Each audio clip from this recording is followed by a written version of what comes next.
की लिखी हुई क्लासिक कहानी द टाइगर किंग, सत्ता, भविष्यवाणी और एक शानदार विडंबना का बेहतरीन मेल। इस कहानी के आज के इस विश्लेषण में हम सीधे उस अहंकार और अभिमान की दुनिया में उतरेंगे जहां ताकत का नशा सिर चढ़कर बोलता है। बिना किसी देरी के चलिए इस मशहूर व्यंग की गहराइयों को खंगालते हैं। कहानी के बिल्कुल बीचों बीच एक बहुत ही गहरा सवाल छिपा है। क्या पूर्ण सत्ता या असीमित ताकत कभी भी नियति को मात दे सकती है? मतलब किस्मत के आगे क्या कोई भी मानवीय ताकत टिक सकती है? यही वो हुक है जो अंत तक दिमाग में घूमता रहता है। बिना सस्पेंस खत्म किए हम इसी टकराव को समझने की कोशिश करेंगे। अब मिलते हैं प्रतिबंधपुरम के महाराजा से। वैसे तो इनके पास जमींदार जनरल, खिलेदार मेजर और महाराजाधिराज जैसी अनगिनत भारी भरकम उपाधियां थीं, लेकिन सहूलियत के लिए इन्हें सिर्फ द टाइगर किंग कहा जाता था। और इसके पीछे की वजह जन्म के समय मुख्य ज्योतिषी की वो खौफनाक भविष्यवाणी। उन्होंने साफ कह दिया था कि इस राजकुमार की मौत एक बाघ के हाथों ही होगी। और यहीं से कहानी में जादुई यथार्थवाद का वो जबरदस्त तड़का लगता है। जरा गौर करने वाली बात है, सिर्फ 10 दिन का एक छोटा सा बच्चा, राजकुमार जिलानी जंग बहादुर, और वो अचानक से बोल पड़ता है। डरने या रोने के बजाय उस नन्ही सी जान ने अपनी चीखती हुई आवाज में सीधा ऐलान कर दिया, बाघ सावधान हो जाएं। ये बेतुका चमत्कार ही हमें बता देता है कि आगे का व्यंग कितना तीखा होने वाला है। इसके बाद राजकुमार का बचपन बिल्कुल ठेठ अंग्रेजी साये में बीता। अंग्रेजी गाय का दूध, अंग्रेजी ट्यूटर, सब कुछ। खैर 20 साल की उम्र में जब ताजपोशी हुई तो उन्हें वो पुरानी भविष्यवाणी याद आ गई। उन्होंने अपना पहला बाघ मारा और सीधे ज्योतिषी के पास पहुंच गए।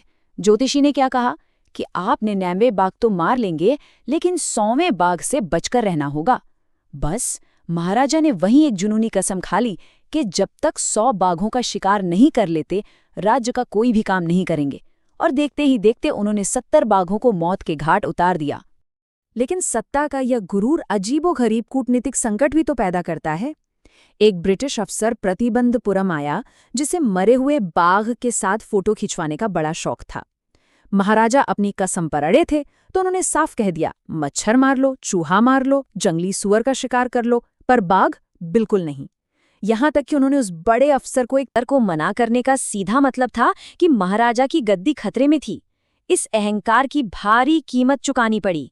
गद्दी बचाने के लिए दीवान और महाराजा ने कलकत्ता से 50 बेहद कीमती हीरे की अंगूठियां मंगवाकर अफसर की पत्नी को भेज दी। सोचा था एकाध रख लेंगी, लेकिन उन्होंने तो सारी 50 की 50 रख ली। कुल 3 लाख रुपए का बिल फटा।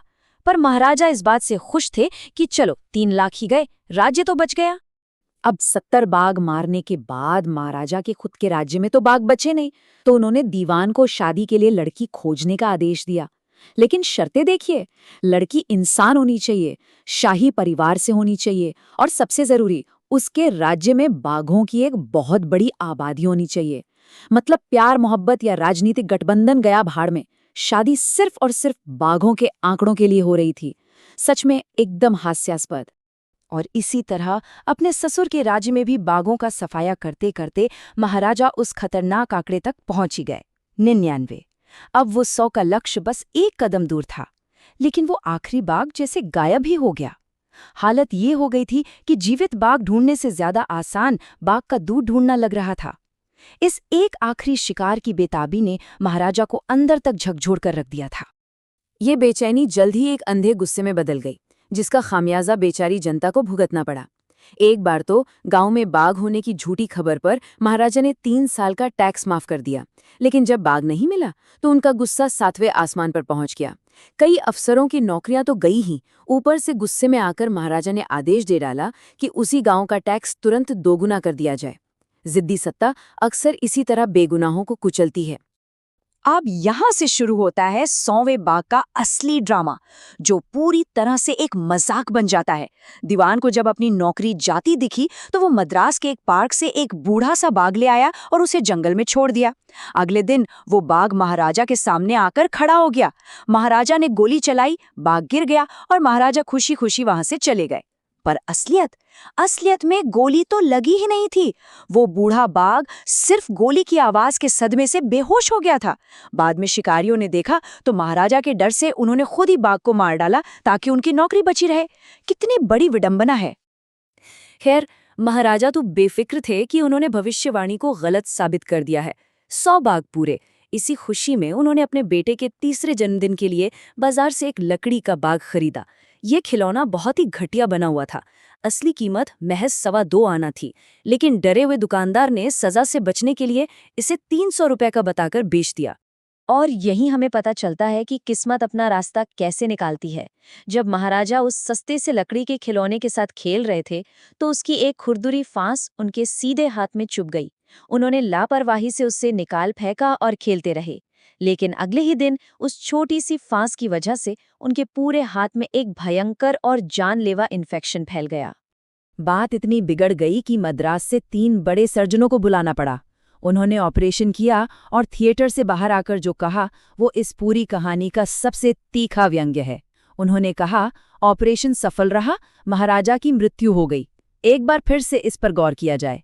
जिस इंसान ने 99 असली बाघ मार गिराए, उसकी जान एक बेजान सस्ते से लकड़ी के बाघ ने ले ली। 100वें बाघ ने आखिरकार अपना बदला पूरा कर ही लिया। अगर हम इस पूरी कहानी के ताने बाने को समझें तो ये मुख्य रूप से 3 चीजों पर टिकी है। पहला, राजा का अहंकार, वो अंधा अभिमान जहां वन्यजीवों की कोई कीमत नहीं है। दूसरा, डर से पैदा हुई चापलूसी, दीवान से लेकर शिकारी और दुकानदार तक हर कोई अपनी जान और नौकरी बचाने के लिए झूठ बोल रहा है, जिससे एक बहुत ही खोखली व्यवस्था बनती है। और तीसरा, प्रकृति का अंतिम बदला। सत्ता का नशा चाहे जितना भी गहरा हो, एक मामूली सा लकड़ी का खिलौना भी उस पूर्ण सत्ता को धूल चटा सकता है। कुल मिलाकर ये कहानी महज एक किस्सा नहीं है, बल्कि आज के दौर के लिए एक बहुत बड़ा सवाल भी छोड़ जाती है। सत्ता और ताकत के नशे में जो संवेदनहीनता हम वन्यजीवों या प्रकृति के प्रति दिखाते हैं, क्या वो सही है? आज के इस आधुनिक समाज में हम एक ऐसा सिस्टम कैसे बना सकते हैं जो सिर्फ ताकत के अहंकार पर नहीं, बल्कि हमारी इस पृथ्वी की सच्ची देखभाल पर आधारित हो? सच में सोचने वाली बात है ना? उम्मीद है आज के इस विश्लेषण से कई नई बातें सामने आई होंगी।